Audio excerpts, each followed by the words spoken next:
draw your attention. We're talking about downsizing and rightsizing, right? Right. So one of the best things to do, you'll hear from all of these people, is to shred the paper. It takes up so much space in our drawers and our cabinets and our filing systems. And so we are offering you a free shred day, sponsored by Edmund Electric, and we have A1 Freeman Group. They're going to be bringing in the shred trucks, and we're just excited to offer that to you. So put that on your calendar. It is in Edmond, but we'd love for you to come and bring that stuff to be shredded. Okay? We're gonna go.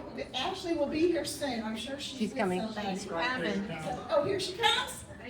Everybody knows Ashley. She's a busy lady. Sit down. Awesome. Sorry, thought I had time to run to the bathroom real quick before it started. She caught me. But no, I'm super glad that you guys are here today. Thank you to Connie and all of the vendors who came. You guys have such a nice group, and I'm just super excited to hear what the panelists have to say today. So welcome, and thank you so much for coming. Thank you, Ashley. Appreciate it. Nice to see you again so much. All right. Well, I am real excited also to. We have a minute or two. Who has something good to tell about their Mother's Day experience? Anybody want to share something special about Mother's Day? I do. My granddaughter got dedicated. Her granddaughter got dedicated. That's Sweet. How sweet. Well, I have an adult daughter, of course, 34 years old, and she called me and said, Mom, we're going to go to church, go to eat, and then we're going to go see Devil Wears Prada 2. Oh, yeah. I said, oh, good. So we had the best time. We just had the best time. And of course, we let Dad come along with us. But I think it's so special to have Mother's Day, right? Yes, we're back and turn you up just a very little. blessed. We're very blessed, and I just feel like honoring our mothers. I wish I could have picked up the phone and called my mother. Yeah. That always hits me. But we can honor their memory, right? Yes. Because of our thoughts. So it is with great, happy Mother's Day, great, thank you. They're trying to catch up with me. Also, National Mental Health Awareness Month. How apropos that we are having this panel today, right? Because since May is Mental Health Awareness Month, it's the perfect time to talk about how our environment, our surroundings affect us of how we feel. The pressure that we may be under, whatever, the stress that we're feeling. Clutter can create stress, and downsizing can bring peace and clarity. So that's what we want to offer you today. We're so excited. All right, next we have our educational spotlight. Every month we spotlight one of our educational partners, and this gives me great joy and pride to introduce Sharon Fitzpatrick to you, and I'm going to let her tell you a little bit about what she does and how she cares and helps our seniors. Thank you, Connie. I Thank appreciate it. you. It's a great pleasure to be here today, and I know everybody understands all the parts of Medicare, so I'll just go over this really quickly. Hold the mic right here. I'll show you. Right there, like this. You have a piece of paper that looks like this. Yeah. And I'll give you a brief overview. And then I want to tell you what you can expect out of an agent who helps you with this puzzle of putting Medicare together. Okay, the top of it says Medicare overview. That's what it is. It's just an overview. There's a million parts to Medicare. Okay, sorry. There's Medicare Part A, Part B, Part C, and Part D. All of those are Okay, I'm sorry. All of those are very important and time sensitive. So if you turn 65, you're going to want to know all you can about that. And unless you take all the tests that I take every year, you're not going to know all of that. So you need an agent to help you walk through this procedure. And what an agent will do, we build relationships, we do needs analysis to make sure you get what you need, not what you don't need. We try to get what you can afford and what you're comfortable with. That's our job. You hire us to do a job, but you don't pay out of pocket. Our salaries, our carriers pay the salary. So you don't have to worry about that. You can call us anytime. We're not like some. You can call us and we don't charge you for that phone call. You can call and we can talk for half an hour if that's what you need. And you don't have to have, you can ask questions usually of any agent that you run across. They're happy to help you whether they're your agent or not. So don't ever be afraid to ask a question. And don't ever feel looked down upon because you don't know about Medicare. I didn't know anything about Medicare until I took a gazillion tests. And it was it was hard, but it gets a little easier every time.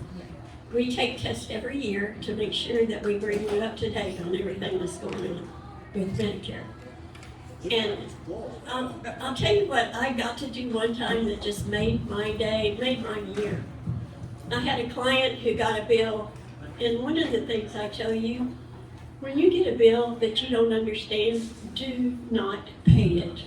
Do not pay that bill. It's harder to get that bill resolved if you don't pay it than if you do and have to get reimbursed. So don't pay that bill. Call your agent. One time I was able to help, and I'm really excited about this. This is what makes my day. This is why I do what I do. She called and she said, could you come and talk to me? Could you come see me this afternoon? And her voice sounded really just like, yeah, I'll come.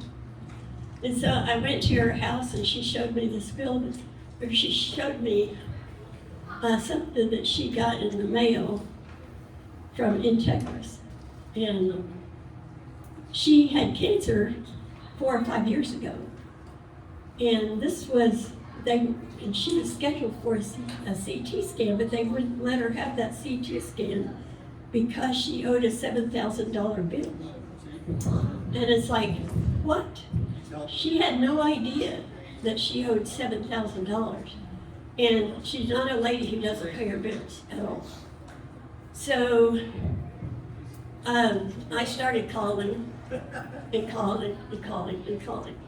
And I spent 6 hours one day and 7 hours the next day on hold, being on hold and trying to figure out what happened here. And then I just called the billing people and I said, she can't pay a bill she's never seen and she doesn't have. So you have to give us some kind of proof because she doesn't owe this bill. And so we finally got they canceled her CT scan because she was out of network. And so she wasn't really out of network, so we had to go and tell them that. So that's what an agent does, and I got to save her $7,000. So I was just, that made my whole year. And so when you have a problem, an agent can go to bat for you. That's good. An agent can go, we build relationships with all the carriers, and so we know who to go to when we don't have the answer. And I don't give up till I get an answer. And it can either, sometimes it's that you haven't paid your deductible that you owe that bill. There are all kinds of reasons, so don't pay that bill unless you understand it and you know what you're paying for. So just keep in mind that. So what you're saying, Sharon, is they can call you and get a hold of someone, or you can call the industry, wherever it may be, and be on hold for possibly hours, or it takes you forever to talk to a person. Yeah, right? that's right. How many of you are stressed and cannot stand, hit this number for this, hit this number for this, hit this number for this, and by the time they get to where you, at the end, and you think, I didn't hear what I was calling about, so then you gotta listen to it again. That's right. Anybody? Yeah. Anybody say amen, right? Okay. So a personal agent versus doing it online offers that advocacy, correct? Yes, that's true. Unless you go to an agent's website, and if you go to that website, then that agent can help you. So just keep in mind that you have help, and don't ever be afraid to ask a question. Never worry about asking a question. And if I can't answer it, I know a lot of people who can. So, awesome. Thank you, Sharon. That was great. So if you have questions about Medicare or anything like that, you can please visit her. She's right up here. She's our spotlight sponsor today. So you want to make sure that you reach out to her. Oops. Sorry. All right. Well, now we're moving on to the another exciting part, right? Our panelists today. And we are so excited about this professional panel for you. These are the experts in their field, and that's what we want to bring to you because they've done it for years, they've seen a lot of things, and they're not afraid of anything, right, that has to do with this process. And they're also great listeners, which matters a lot to me personally. So I'm going to let us go down the line here, and I'm first this is Megan Albright, and I'm going to tell her, she's going to represent the auctioning process today for us. So, but tell us a little bit about yourself, Megan, and what's going on.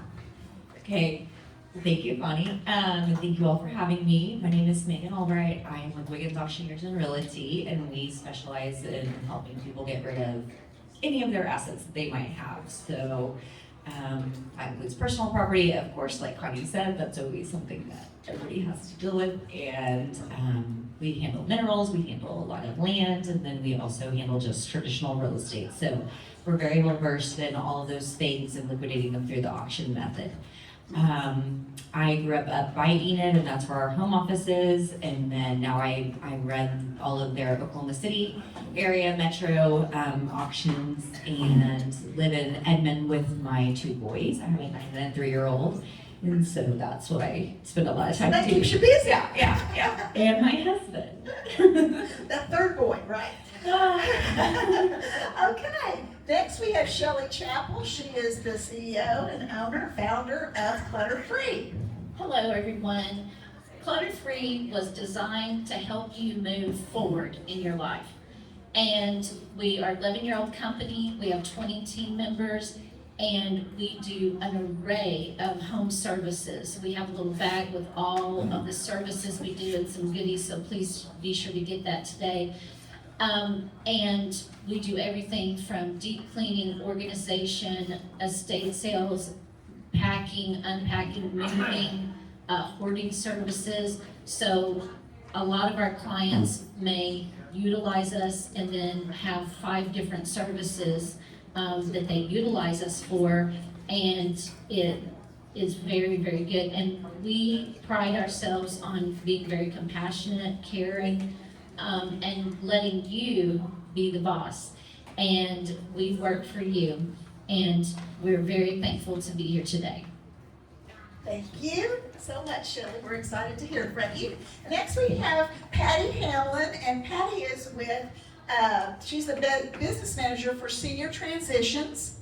And I've worked with Senior Transitions going on probably 15 years now. And they were started by sisters, and one's in Tulsa, one is here in the Oklahoma City area. So I'm going to let her tell you a little bit, but she is their right hand, left hand head right now for the company. So tell us a little bit about that. Well, again, thank you for having me out today. And the name of our company is Senior Transitions, and our kind of niche in this market is that exact transition point. We come in and we help get you packed, moved, and unpacked. Prior to that, there's some homework to be done, whether that's spending some time with you one-on-one, paring things down, downsizing.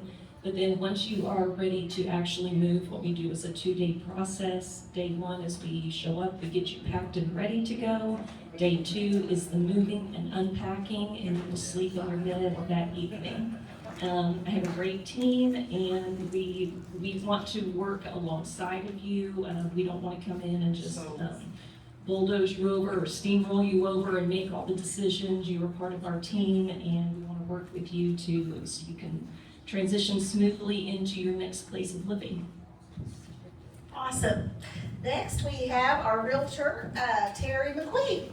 Thanks, Connie, and it's great to be here and be on the panel today. I'm Terry McQueen with the Connie Williams Group in Stetson Bentley Real Estate. Connie and I met a few years ago. I started my real estate career doing probate real estate, and I was helping the younger seniors sell their homes out of their parents. So I was working with 2 different classes of seniors, 60-year-olds, and then, of course, their 90-year-old parents. And I realized how much I loved working with seniors, and so I started networking to try to find people to help those seniors, and I met Connie. And we both share a passion for helping seniors and everything that is related to that. And then I found out that she had all this educational stuff going on, and that was even greater. Well, it's wonderful that we're having downsizing today, because how many of you, it's known for example, why do I still own 47 coffee mugs? Yeah. 3 fondue sets, and a box of mystery quartz no one dares throw away because you don't know when you're going to need it, right? But you don't know what it goes to either. So we have this incredible panel, and we're going to talk about, we have a realtor, an estate liquidator, a packing and moving specialist, and an auction company today. So the first question that we have that we're going to talk about today is, what are the first 3 steps a senior or family should take when beginning the downsizing process? Now, they may not all have 3 steps. They may just have a little nugget for you. But we're going to start with, let's start with you, Terry, since you have the mic. And tell us a little bit about what first 3 steps, or what first steps should we take? Well, from a real estate point of view, the first step that we feel you should take is to find the right size home to move into. Yeah. You want to have a place to go to begin with, and then if you have a home to sell, we want to help you understand that home's value. Perfect. So know where you're going. Yeah, know where you're going. I'm really going to piggyback right off of that. My first one is to know what your end goal is. And does that look like we are moving into a smaller home? Are we moving to a retirement community? Are you moving out of state to be closer to family, children? So again, kind of knowing the space that you're going to be moving into is really critical when you start that downsizing process. And once you kind of know that, my other take on that is understanding why you're wanting to hold on to some of the things that you're keeping. Is it a family heirloom? Is that important for you to take? Are you obligated, do you feel obligated to hold on to an object because it's, again, family heirloom, it was given to you as a gift. So kind of understanding the why of why you're holding on to some of the things will help you kind of figure out what you can keep and what you can right size or downsize or let go of. Awesome. So And much. I'm just going to say this for the last 3 people: get scheduled. Sorry, get scheduled. Yes. What the 3 takeaways that I have that are the most important are communicate, explore, begin. First of all, you want to communicate with any family members that you are in the process and you're wanting to downsize, so that it's not a shock to everyone. You might be mentally prepared, and but your family may want to be a part of that or want to know what you're doing. And so communication with your loved ones that you want to be involved is critical. And I think it helps a lot with the process. The second step is to explore. Explore different communities, assisted living, independent living. Explore your options that you have based on your finances, based on the square footage. Just like Patty said, you've got to know what you're wanting to get into. Do you want a 1-bedroom, a 2-bedroom? Are we looking at, some of these places are like 700 square feet up to close to 2,000 possibly. But decide what area that you want to live in also and explore those communities. And then the third step that I think is very important is to begin the downsizing process. And we always tell you to begin in non-emotional areas. Start with the bathroom, go through the drawers and decide, okay, this cream that I've had for 6 years, it's gotta go. I haven't used it. Go through something non-emotional and set your timer for no more than 30 minutes. And what will happen is your brain is gonna be so happy that you didn't take 8 hours and get exhausted. And it's gonna say, this process doesn't hurt as much as I thought it was gonna hurt. So you're trying to train your brain into downsizing is good for me. So those are the 3 things I would say is communicate, or will help me with the first one. Yeah, communicate, explore, and begin. All right, Megan. Okay, well, I'm like, now they've said all the good things, so I guess I'll go last. I've got 3 P's for you. I think we should pray. I'm a believer, and this is the thing that I think we haven't touched on yet, is it's so emotional. I constantly feel like I'm more of a counselor than anything else in my job, and I would say just assertion that this is, you have to be mentally prepared, for sure. You have to say, like, this is what I want to do, and it makes all of those decisions easier. I've seen so many situations where people have been forced to do this for medical issues, and it's heartbreaking on the backside of that when they get healthy and they haven't got to make decisions. So I would say, pray for assertion that this is where you are, that this is what you want to do. I've got 3 P's for you. Next is prepare, like they've said. Like, do your research. There's so many different options for you on what this looks like, where you're headed. And so just don't jump into anything. Make sure that this is truly where you want to go. And then make a plan. And just, I'm a big planner, so make a plan. If my husband were doing this, he'd be like, oh, next month we're gonna go over here. I'd be like, this is a solid, process that we're gonna go through. So whatever that looks like for you in your life and your experience, just get a plan of what you want your life to look like on the backside of it. And I would add to that, accumulation is to reach out to that expert first, because the professional, because just like we brought this panel to you, if you were to contact us and you're starting that journey, we are going to bring in vetted people like this to give you quotes, because it's still your choice. But to pre-plan is always best, right? You've all heard me say, even though I've only been here one time before, but if you do pre-planning, right, your options are vast. If it's reactive, they shrink. That's right. Okay? All right, how far in advance should someone start planning before a move? Yes. Okay, I'm gonna say a year to 2 years, honestly. Again, I'm a planner. Like, I think you could do it faster, but I really think that is the ideal amount of time. Good. Awesome. Fantastic. Now, there could be situations, like we talked about with your health, that you're needing to make a transition in 6 months. That can happen. It can happen in 3 months, but there is so much stress and emotions that go with that. Now, we do our very best to make it as smooth as possible.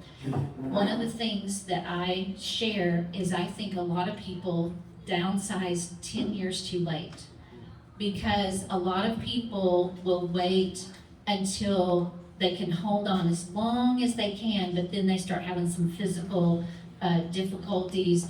And you don't want to be at that place. I think the minimum is 2 years. And really, the reason for that 2 years is for you to prepare yourself mentally, emotionally, because when you feel rushed or hurried, you're going to feel a lot more stress and a lot more emotions and frazzled.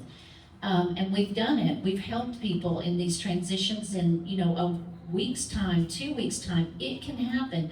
But for you, I think if you taking more time to plan, explore, decide where you want to be, and have professional realtors who are helping you with the process of all of the different assisted living, independent or garden homes, patio homes, that is an important place to start. But I would just say, if you're in this room right now, you've already just started the process, is what I would say, because you're thinking about it. So keep pressing through. And we're just gonna be piggybacking off of each other all day. I also would say, give yourself 1 to 2 years. Go out, especially if you are looking at moving to a retirement community. Go out, visit those communities. They'll often invite you to have lunch or possibly a dinner. Make contact with a resident there. See about going back out at another time. You don't want to be there for all the glitz and the glamour of just a big occasion that a community might be putting on. If you're going to be living there, you kind of want to see what the day in, day out looks like. So again, give yourself plenty of time. Don't rush that decision. And a 1 to 2 year period will allow you to see that. Again, sometimes what we're all saying, sometimes a health crisis forces you to make that decision earlier, or it forces your family to make that decision for you earlier. So we want you to be kind of in the control seat of that, for your own personal well-being. Excellent. So from a real estate perspective, selling a home early, maybe when you make those decisions early on, it gives you more options. In contacting us 1 to 2 years before you sell, obviously the market's going to change. So we will help you with that process and introduce you to all of these people. But when you get ready to sell your home, it's best that we come and talk to you 3 to 6 months before you put the home on the market, as far as getting it ready to sell. Because that market's going to change, and within 3 to 6 months, it gives us a better feel for the market, how the market's going to be. It also gives you time to get your home ready to sell. You don't want to start getting it ready to sell 2 years before you decide to move. You want to do it within that 3 to 6 months period. Correct. And also, if we had ideas, you get to live with maybe some of the upgrades that you decide to do. You get to have it for 2 years and enjoy it, right? But it's going to help add value to the, the selling of your home. And I also want to say,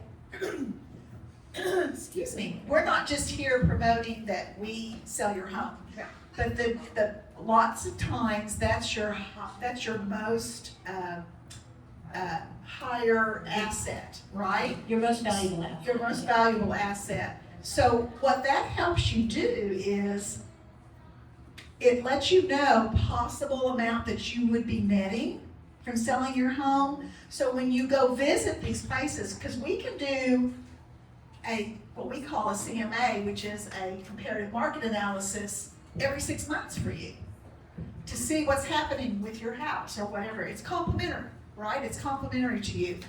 But it lets you know, when I go visit this place, I can afford this place, all right? So I have this, I have this, I have that. So you don't know what you don't know, right? So we just want to give you that knowledge because it empowers you to make better choices and decisions. So the next question is, what are the biggest emotional and logistical challenges seniors face in making the move? Maybe even downsizing, even decluttering. In decluttering, what do we face? Terry? Okay, We see this all the time. It's hard to sell your home that you've been in for 30 or 40 years. You're leaving, you feel like you're leaving those memories, but those memories aren't in the home. They're here, they're in your heart, you carry them with you. And we help by helping you focus on what's coming next, you know, your next adventure. You're not leaving something behind. You're starting a new life adventure, and we concentrate on helping you focus on the positive of that. Great, great. I think that one of the biggest ones, excuse me. Again, you have been in your home for so long that you almost get so overwhelmed in the process that you just feel stuck. You think I can't even contemplate moving. I've got so much here, I don't know where to begin. So again, reaching out and calling someone like us kind of helps you get you out of that rut. It's just a first step to get you moving in the right direction, in a positive direction. You know, we can't make all of the decisions for you. There are going to be some things that you truly have to decide and your family has to decide, but giving you the support to know that this is doable, even if it's, and a lot of times moving out of state. Again, people just think it's so overwhelming, it's such a big job to tackle, I don't know where to start. We can break it down into baby steps so we can get this piece accomplished and then the next piece accomplished. So don't get overwhelmed in the process. It's doable. That's awesome. How many of you are supporting the Thunder right now with their playoffs? Everybody is supporting the Thunder, and so am I. Well, what a professional service does is they do exactly what you're doing for the Thunder. We come in to support you. We come in to cheer you on. We come in to give you ideas. How many of you guys are giving ideas and strategies to the Thunder every game? And the Lakers, you're like, so we come in to help you strategize, help you plan, and I oftentimes see myself as a coach because we come in with our team, and what happens is if we're helping you with managing this process of downsizing, decluttering, because you have been there for a while and everything becomes kind of murky and cloudy, bringing a professional in that is from the outside, that has no emotional attachment to your home, is like a breath of fresh air, because you'll feel the support underneath you and you'll feel that you're not taking on this task alone, although you're in charge, you are in charge, but having a team to come through and help you, you feel supported, you feel cared for, and that is the mission that all of us here want for you. So the same thing you're doing for the Thunder in the playoffs, that's what we want to do for you. Lakers, you're out of there. That's right, that's right. Okay, will you read the question for me again? Read at the end is hard. What are the biggest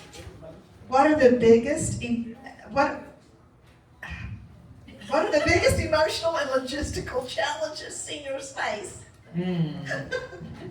Such a hard question. I think what I see most often, because I also handle a lot of estates, and what I see most often are other people getting to make the decisions for you because you didn't get to make them for yourself. And so that's why I do believe it's very important on the front end to say this is what I want for my future. This is how I want to move forward so that you're empowered. And like we're talking about educating yourself, figuring out what that looks like for your future, and making just ideas of what you would want that to look like, and researching where that might be, because very, very often what I typically see is it's a situation where they're overwhelmed because things are in disrepair because they've stayed and they haven't been able to maintain their greatest asset, and so they don't know how to move forward, and somebody else gets to come in and make those decisions for them. Typically they're kids, so I don't know how y'all feel about your kids, but like if you don't want them making all your decisions about what that looks like, you might just go ahead and start making some of those, because I think Exactly. you're not as empowered Or if you wait. inviting these professionals in to find out what the true value is of items in your home, okay? Versus your kids may not think, oh, just get rid of this, get rid of that, get rid of this, right? And the estate liquidator and the auctioneer are going, no, wait, no, right? So that kind of moves us into the next question. How do families decide what to keep, donate, sell, or discard? Okay, so we're gonna go ahead and start with you, Megan. So kind of like we were saying, the advantage to doing this when you're downsizing versus when you're gone is you know what that painting you bought for, you know what you paid for it. I have a painting in my room that was not just real affordable, that I don't know that whenever I pass away, my kids will know what I paid for that painting. And just items like that that are more valuable. The advantage is, if you love it, you want to keep it, you absolutely can. You can tell your kids, like, hey, this was quite expensive. Don't just give this away. Don't donate this. And so I think that's the greatest advantage to downsizing is going through and saying, where am I headed? Now, what can I take with me? We walked through with families where we were in a physical limited situation, and our people actually took every single item in the home to the lady and said, do you want to take this or not? And then we helped her discern, well, remember where you're headed isn't as big. And so there's just a lot to that, and being able to physically being able to do it yourself and just making those decisions. I'm all about steps and processes, and what I'll go back to is when you begin the process, which you could leave here today and begin the process, you can do it. I believe in you. You start in that non-emotional area, and you could talk to your kids and find out, is there something that you would like, if that's something you want to do. You can talk to, one big thing that I think communication-wise is both spouses being on board of what to take. That can be a hurdle. Has anybody experienced that, just making decisions of, I want this chair, I don't want that chair, I want to get a new chair. So I think having that communication and starting it now, and there are certain communication that only you can do, but the items that we can come in as professionals and help you with the decision-making process. We come in, here's our process. And the interesting thing about downsizing and decluttering is the process never changes. It never, ever changes. So we come into a room, let's say it's a kitchen. We take things out, we lay them out, we show you those things, you come through and you say, I want it, I don't want it, I want it, I don't want it, I want it. And we see something that's maybe broken and we say, can this be gone to the trash? Is it something that you have to keep? And we do that with every room in your home, but you have the support and a team there that helps it go faster so that you're not, spending hours a day, which we don't want you to, going through your items. And Shelley, yeah. we're like running out of time. I can't believe it. Okay, Sorry. We're running short on time, which we're not gonna get, but we have Q&A time, right? We can revisit any of these questions that you didn't get to. So go ahead, Patty. Again, I think it's very important to get your family involved. If you have family, asking them is there something here that you think that you want to hold on to? Because it's always kind of surprising, like, oh, I always loved that sculpture or that piece of artwork or that piece of furniture, things that you thought they had no attachment to. So get the family involved early. I'm gonna skip us because we're on. Okay, so I can do that, right? I can do that to my team members before we get done here. But I just have an overall thing for this question and for some of the future questions is keep what supports your next chapter, not what clutters it. Right. Okay? Don't take the clutter with you. Yeah. I think that really summarizes just try to make decisions that lift the load and help you with your next chapter. Not so much, I gotta take this with me to fill this, just to fill up the space that you can't walk in. As far as liquidators, the next question, it says, estate liquidators at auction, how can they maximize the value while minimizing the overwhelmingness? It's because, I'm just gonna say basically, they come in with a plan of expediting things. There's kind of different online, which I want us just to touch on those quickly, the difference between auctions and estate liquidation. Because more and more we are discovering that in these HOAs, they do not let you have an in-home estate sale. Right. So we've had to rely on people like Wiggins, different people to do online auctions or do an auction. But they're gonna tell you about things to keep, and you cannot wait too long to contact these people. They need to be scheduled. True. So what exactly do you want me to touch on? Because I know we're out of time. An estate, like what's different about an online auction? Oh. Do you put things together in a picture, put it out there? Do you do collectibles? You know, how do they throw things away, or can you sell everything? Right, so COVID really changed our industry where we only do online auctions. I was telling Terry earlier, we only do online auctions now. We rarely do live, like I'm sure a lot of you have been to. What we found was it doubled or tripled our asset value for our clients. And the reason for that is you can sit at your house and scroll and buy things, and first you have to go in person and physically be there. So there's a lot of estate sales that have also switched to this method due to HOA restrictions or whatever that might look like. So that industry has really shifted. But Connie's absolutely right. We require about 6 weeks. So it's definitely something you want your personal property, like what that's gonna look like to liquidate, and then your real estate, because if you get the real estate sold and then say, oh no, I have all this stuff, what am I gonna do with it? You're really in a time crunch, and your assets, every asset you own right now, the clothes on your back all have value. And so it's very important to make sure that whatever you're liquidating, you get the highest value for that, and time is your most valuable asset in that. And so how long does it go? How long is it online? We like to advertise for 4 weeks. So we like to be able to run advertising for 4 weeks, ideally, sometimes 3. Just kind of depends on the situation. And then it goes live, and so you still get to bid like a live auction. It's very similar to eBay, where you can put things up and you can put in a high bid, and then it'll only bid you up if somebody else bids against you. But then at a certain time on a certain date, it goes live. And then on the backside of that, you're looking at one day.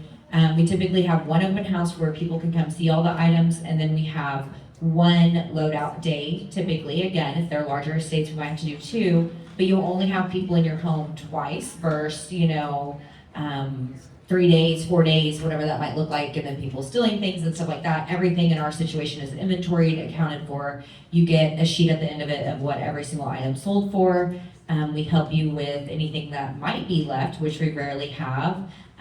We'll help you get that donated, or if it's something you're going to try to keep yourself and sell. You get to put reserves on, so there's lots to that of what that looks like. Right, but you meet with them and you have a contract and separate and all that. Right. So let's talk about a live estate I'm gonna be as brief as possible. So we sell everything.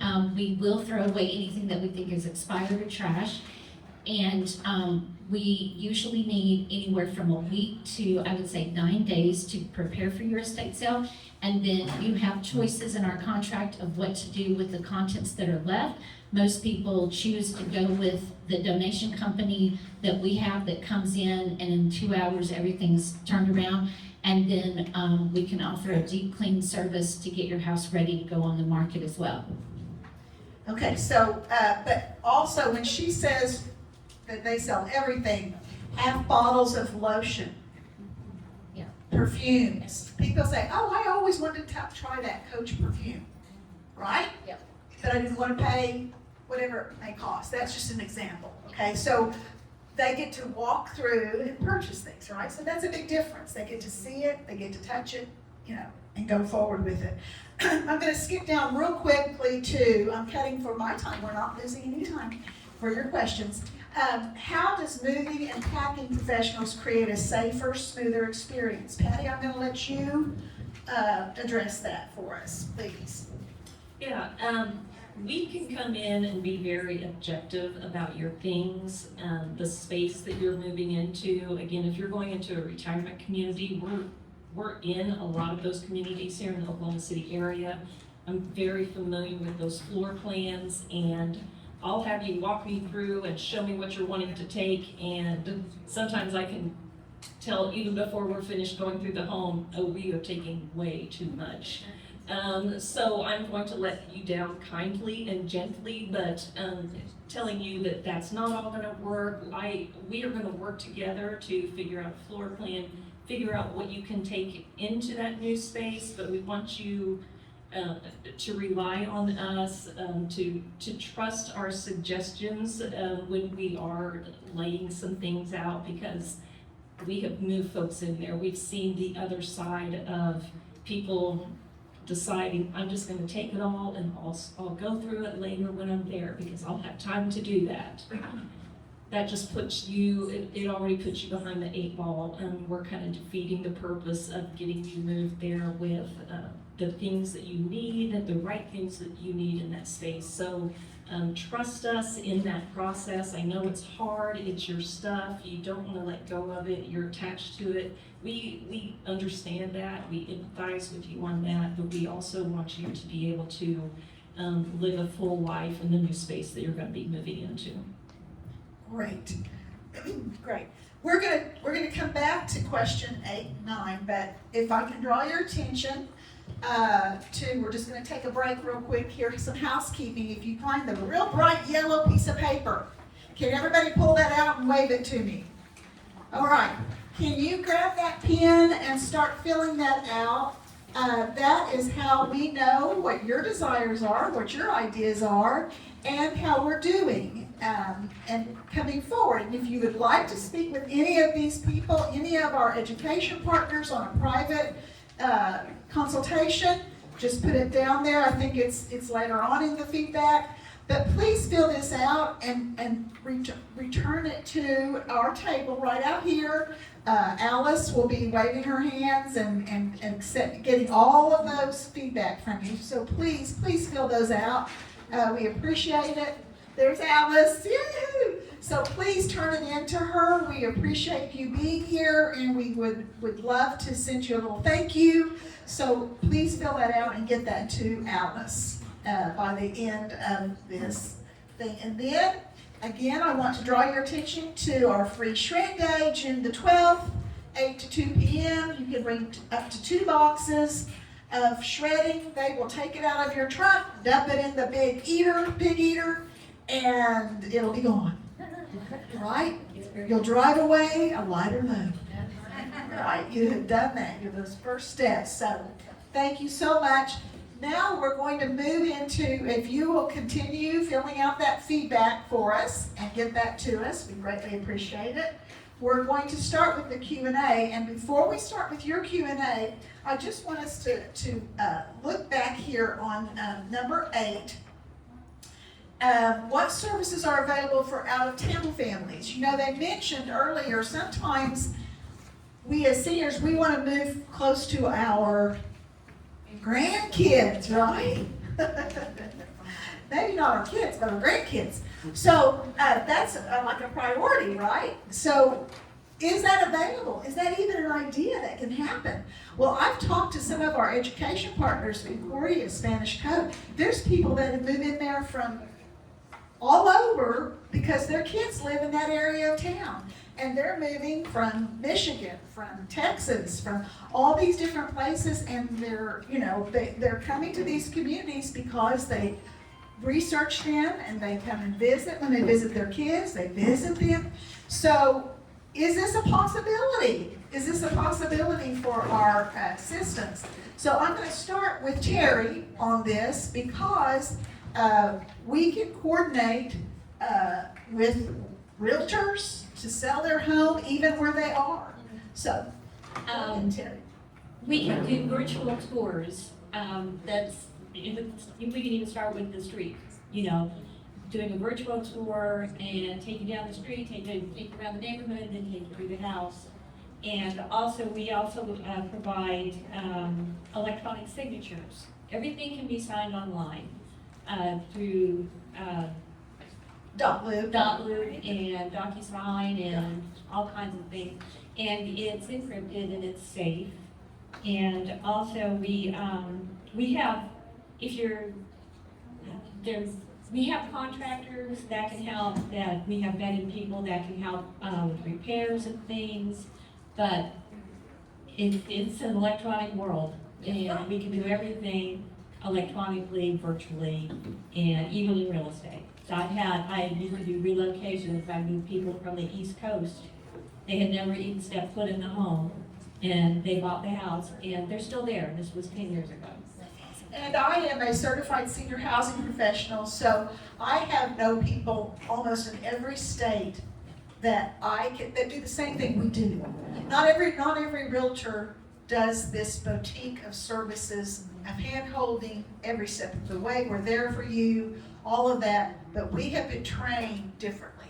Yes. Right? It's all about you, it's about timing for you, and so we can offer those referrals as well, if they're away.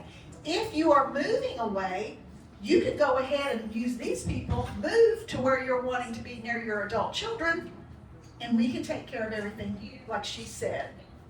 We have, well, Nicole can vouch for this. We're moving a couple from Crescent to Tulsa. And we have coordinated the whole thing where I found them an agent in Tulsa, I found them a lender. They're buying a beautiful home in Tulsa, and I'm selling their house here in Crescent. And the whole thing has worked out so far, so good. All right, Patty, tell us a little bit about how senior transitions can pack up and load up.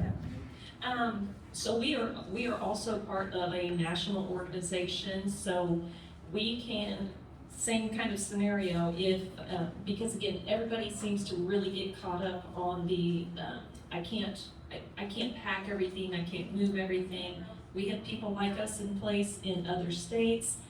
Usually you tell me where you're wanting to move to, I will look someone up, I will find someone local in that area, visit with them. And same thing, if they're moving here to the Oklahoma City area, again, I've got those floor plans, I can help them. We'll just coordinate, we're a bigger team at that point, helping to figure out what they can take. They're packing on that side. The movers, sometimes our movers will go pick that up, sometimes they are arranging for it. But if they pack it, it gets moved here, we're gonna unpack and get you settled in. Okay. All right, does anybody have a question you'd like to ask the panel? Yes, ma'am. What do you do with the history of family photos? How do you save those? I mean, we've got 3 generations of photos that have been handed down from my husband's side. And I'm like, I don't think the kids would know, nor be interested in these. Yeah. But I'm like, I just am having a hard time departing with his family Yes. things. So the question is family photos. Family photos. Who would like to start with I that? think one of the easiest methods that you can do is to put those pictures into a format of a book. There are lots of companies, you send the pictures in, they create like a coffee table book or just a regular book, and it can be for different things like Emma turns 9 or OSU graduation or and that way the pictures come in a nice book format. You can also have them digitized where they come on a thumb drive. I think the books are better because then it can be passed down to generations. But there are lots of companies out there that you can send things to and have them turned into keepsakes, memories that reduce the amount of pictures and picture frames to a mere book. And so that would be my greatest advice. Do you have names of people locally that do Sure. digital? Yes, we can give you names. You can stop by my booth and Debbie will write down your name and information and we'll get that to you. Also, you can do scan them on different, like CDs, and then you can have this digital thing on your kitchen table, and you can feed it different years, different times, it'll just circle, the pictures come up. And, also I've had, I don't wanna step on anybody's toes, but they've like had, this is this nephew's, this is this nephew's, this is this grandchild, this is this grandchild, and they just divide the pictures and they send them to them. Right, that's true, yeah. All right, they send them to them, so it's often, you didn't feel like you threw them away. Right, What they do with them is their yeah, choice, right? yeah, But you've done your part. yes, So that's my suggestion. that's good. Okay, any other questions? I will just jump off of that real quick. Yes. If you know who the people are in the photograph, write it on the back, document it. If you have it Yes. here, write that, because if you don't have that information, I have come across family members who said, I threw away 2 boxes of pictures because I didn't know who anyone was. I don't know if it was on my mom's side, my dad's side. At that point, it means nothing to them. So if you can, you know who it is, document it. Ancestry, on Ancestry.com, if anybody does that to trace family, you can actually like take a picture of the picture or whatever and link it to the person that it was. So if it's like a great-great-grandma, then it can be linked to them forever in Ancestry. So that's really a cool way to reserve that. And then if a great-great-kid ever wants to know, there'll be a picture, and it's all tied in one place, and that's kind of, like, not that I'm here to speak for them, but it's just a cool way to do that, to where then it's found again, maybe, compared to like another digital source, but. Very cool. That's awesome. Okay. Miss How do you Nicole. deal with, my mother lives with me. After my father passed away, she moved in, we downsized most of her crap. And now we've got even more because she just keeps adding to it.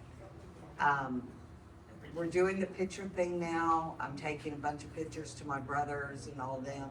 But literally, when she passes, my plan is to downsize into the smallest home you can find. 200 square feet will be too big. So to get, because the time we're looking at in the next, I think, 3 to 5 years, she'll be passed. How do I prepare her and myself and get rid of all this mess? Because I bought this home thinking, oh, we're gonna have hardly nothing, because I've come from a big family, we've always had, but my mother is literally, if there's a cracker left, one cracker in the box, we're keeping the box until that. So Nicole's question is, she moved her mother in with her, and they downsized. And they thought they would have more, they thought, we'll never fill this space, right? So they downsized, they moved in, she moved in with her, and now she has more stuff. So when her mother passes, what should she do? Right, Nicole? Set fire to it is what my plan is. Set fire to it. But how do you prepare her mentally? Because my brothers and sisters have told me, I don't want any of this mess. How do you prepare her so that no one wants her things? Yeah, because she thinks they're all very valuable. Do you want my honest opinion? Yeah. Just gradually start getting rid of things, I and she have won't know, and she won't realize. It sounds like she's a hoarder, and I've dealt with a lot of hoarder situations, and I mean, it's just, you're never gonna get out of that cycle. It's just is who she is, and that generation, that's very common because they lived through the Great Depression, and so tinfoil has value, everything has value to them, and so unfortunately, I don't know that you can mentally ever break that for her. Yeah. I do have a suggestion. I don't know which one of you ladies gave it to me or if it was Michelle. But if you can express to her, hey, let's give this to my nieces and nephews now so that you can see them enjoy it. Yeah. Yeah. So she can start giving her things away, because if you wait until you die, you don't get to see them enjoy it. Now it's just stuck in a closet, or it's just stuck Is here it or there. valuable stuff that, like, is it valuable things? Yeah, but Sentimental. like she's got 3 closets full of clothes and literally goes nowhere. Right. We can donate that to, what is that? Dress for Dress for Success. Yeah. For these young people that are just getting out and needing to have professional clothes to go on interviews. What a wonderful gift to them, Yes. or something like that. One thing I want to just quickly share is when we work in hoarding situations, a lot of times you have to ask yourself, because when you start, in a sense, forcing or requesting a person to get rid of things, is this worth the mental, emotional, toll that it's going to take on my mother, who may be, I'm not sure what her age is, but you have to say, is it worth me pressing her to do this right now? Because I'm the one that really wants it, and it's really bothering me. But when you press someone to do something and they're at a critical age, it does take an emotional and mental toll on them, especially if they have a mental issue with hoarding and keeping. So you have to decide, is it worth it to do that, or should I just wait until she passes? That is my professional opinion. I would be defined as a hoarder probably too. By the way. Absolutely. Yeah, I think that is passed down, because I see myself Yes, doing yes, it now yeah. with my granddaughter, Exactly. holding on to them like. Sure, sure.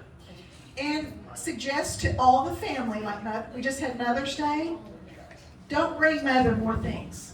Yeah. Nobody send Mother more things. She wants to be with you, she needs your time, go to a movie, go to dinner. Give things away that are quote unquote perishable, let's say. They don't have to find some place to put it, right, or stash it. Yes, ma'am.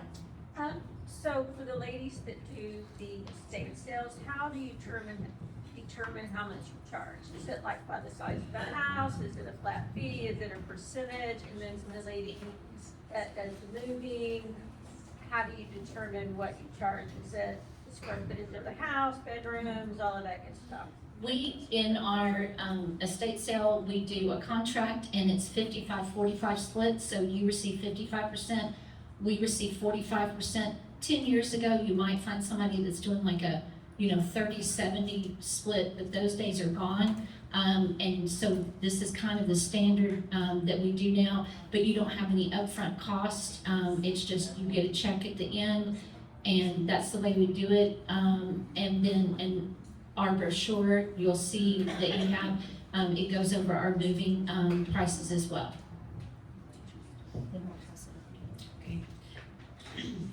So we kind of do case by case and just situation by situation, but we typically do a sliding scale. So we'll do 30% and then it goes down. So if it's up to $500, whatever the item is sells for $500 or less, then it's 30%, and then it's a sliding scale down. So if you have some vehicles or higher ticketed items, we're not charging as much on that.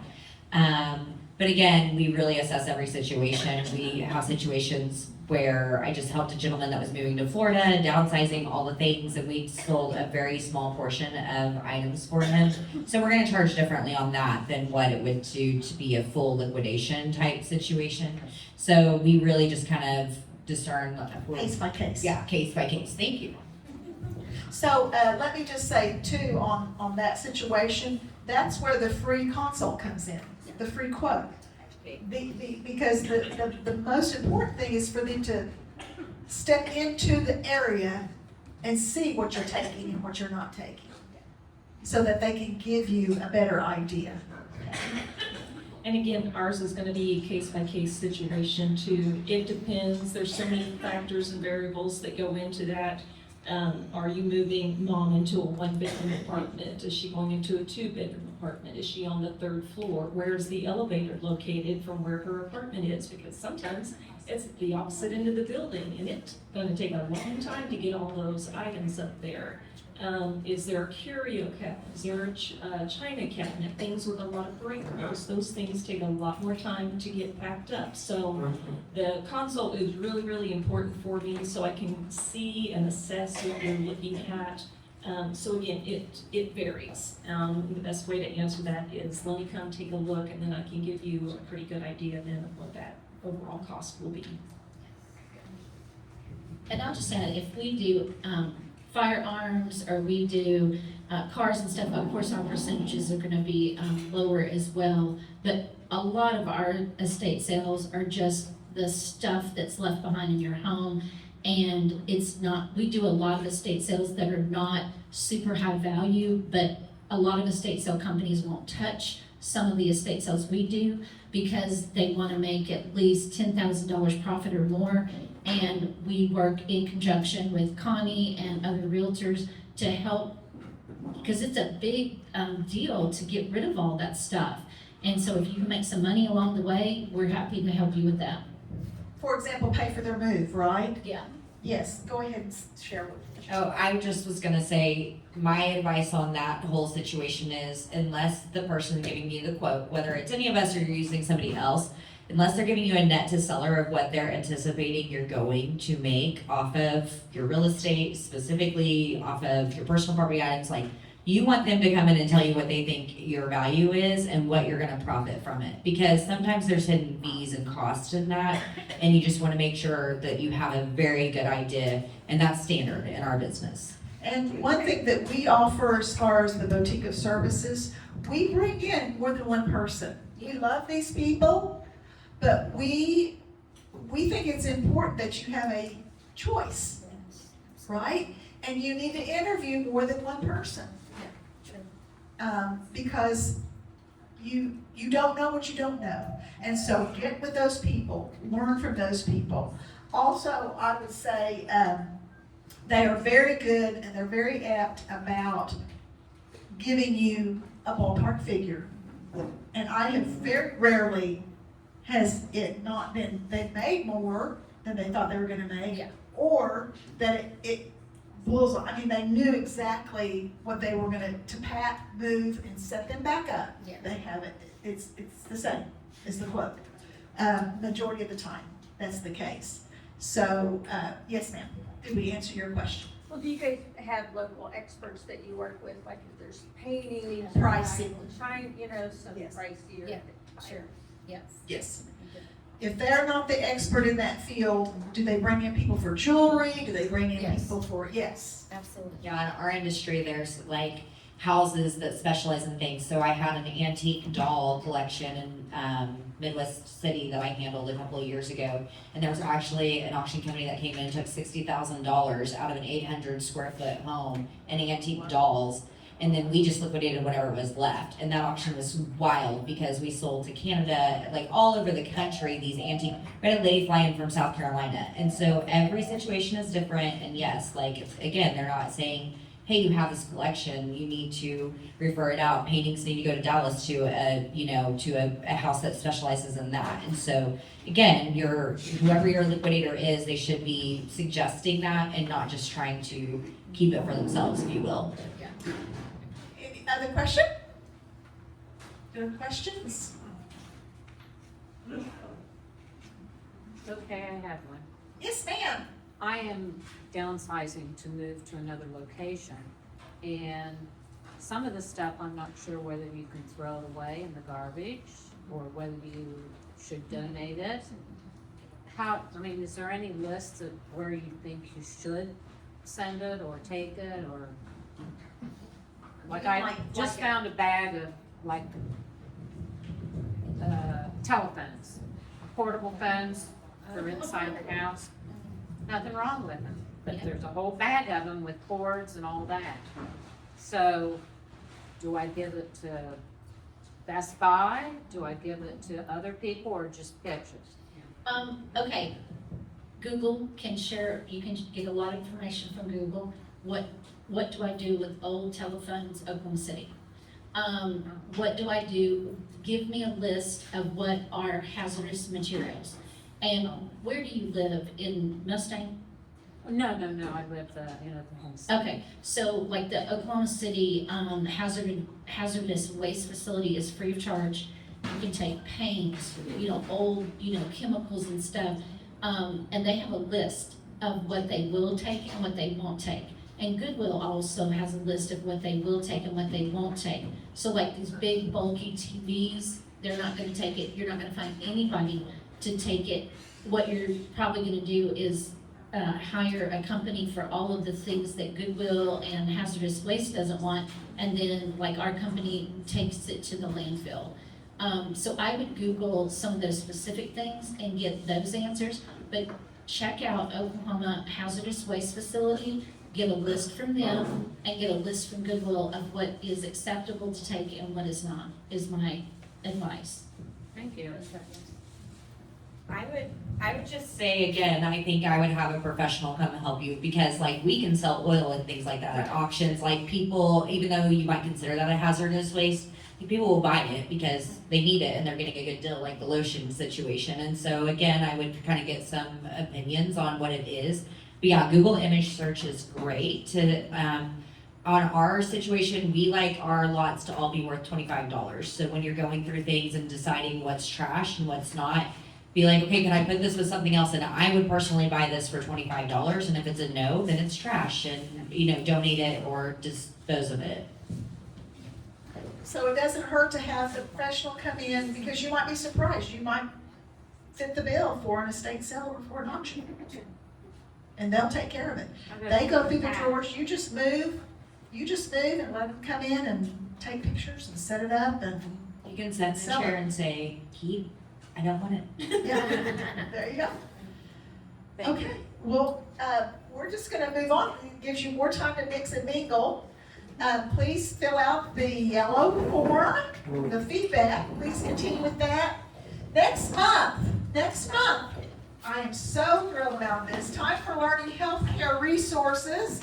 I'm gonna have Mr. Greg come on up real quick. Greg is going to we're gonna team moderate. So it's gonna be it's gonna be different than in Edmond. So you all need to come, because Greg and I are gonna get you back and forth.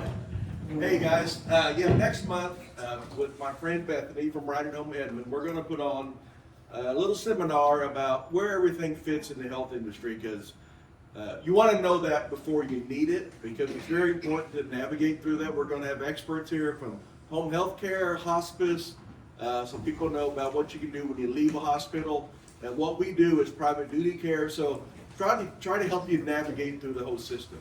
It's kind of like Medicare. It's a big ball of things that you don't know about, but we can help you kind of navigate through it and learn who fits where and what they do, and what costs and what you pay for, what you don't pay for. So please come to Edmond. We'll have a great time. How's that? Perfect. Excellent. Okay, so here are our two locations, and also, if you would like for us to go ahead and register you for next month, but you can go on the Time for Living Facebook. You can call us. You can go down the list. Go ahead to the next slide. I want to give applause. These are my educational partners. Please visit them as you mix and mingle. They're wonderful. They're a wealth of information for you. Thank you for attending. But what I was going to say is the schedule of our seminars. You can even go for August, September, October, November. You can register for the whole rest of the year if you want to. So, but just all those forms, you can get a hold of us one way or the other. We're excited for you to be there. And again, thank you for coming, and mix and mingle, ask questions, get their information. Thank you for coming. You're the reason we're here.